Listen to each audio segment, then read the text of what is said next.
સમાજમાં સૌ ડાહી ડાહી વાતો કરે કે દીકરો કે દીકરી બેય સરખા, પણ વ્યવહારમાં કોઈને દીકરી જોઈએ નહીં. દીકરી એટલે સાપનો ભારો. ઘરમાં ના હોય તોય દહેજ આપવો પડે. સૌને સારી વહુ જોઈએ, પણ દીકરીઓ વગર બીજાના ઘરમાં વહુઓ ક્યાંથી આવે? સારા પૈસાવાળા દીકરાને સારી કન્યા મળે, વચરાશ જેવું મળે, એમાં સંતોષ માને, ને ગરીબ નબળાના છોકરા વાંઢા રહી જાય. બિચારા વિઠ્ઠલનું પણ એવું જ થયું હતું. ખેડૂત સમાજનો ખરો, પણ ખેતીની જમીન નહીં. હા, એક નાનકડું મકાન હતું. પિતા મરી ગયા હતા. હવે મા દીકરો મજૂરી કરે, પોતે રૂડો રૂપાળો, સીધો અને કામઢો. શહેરમાં પણ સગાઈ માટે લાવ લાવ થતું હોય, એમાં આને ગામડામાં દીકરી કોણ આપે? હવે કુંવારો મટી એ વાંઢો થઈ ગયો હતો. વિઠ્ઠલની માં ગોમતી, જે સંગું જાણીતું મળે એને ભલામણ કર્યા કરતી. કાંઈ નબળું હબળું હોય તો ગોતી દો, મારા વિઠ્ઠલનું ઘર બંધાઈ જાય તો મારા મનમાં શાંતિ થાય. સવલી પાછી આવી એ વાત ગામની સ્ત્રીઓને ચર્ચાનો અને નવરા પુરુષોને ઠીઠિયારા કૂટવાનો વિષય બની ગયો. 3 વર્ષ પહેલાં ગામમાં ચીચોડો મંડાયો હતો. સવિતા એમાં કામે જતી. 1.5 મહિનાનો કામ ચાલ્યું. વાડ પીલાઈ રહ્યો એટલે એ એક ગોળ પકવવા આવેલા ભૈયા સાથે ભાગી ગઈ હતી. એ હવે પાછી આવી હતી, સાથે 1.5 વર્ષની છોકરીને લઈને. શેરીમાં દેકારોને રોકકળ થઈ.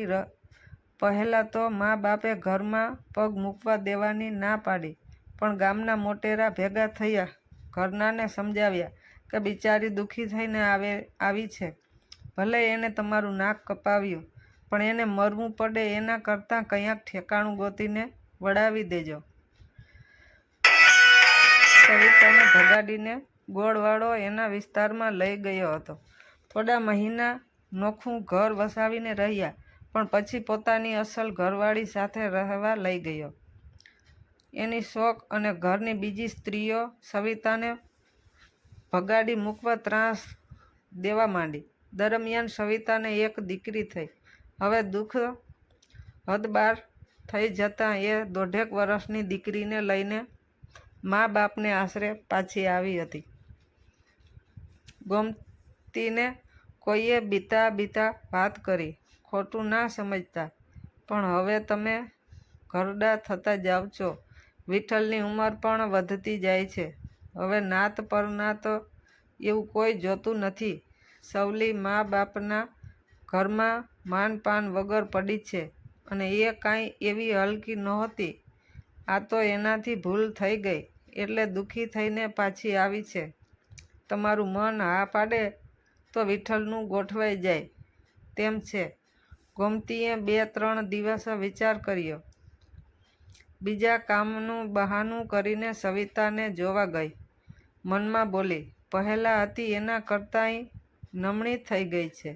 વાંધો નથી, વિઠ્ઠલને પૂછી તો જોઉં. માની વાત વિઠ્ઠલે શરમાતા શરમાતા સાંભળી. દીકરા નાતમાં છોકરીઓની અછત છે. સારા સારાના ઘર બંધાતા નથી.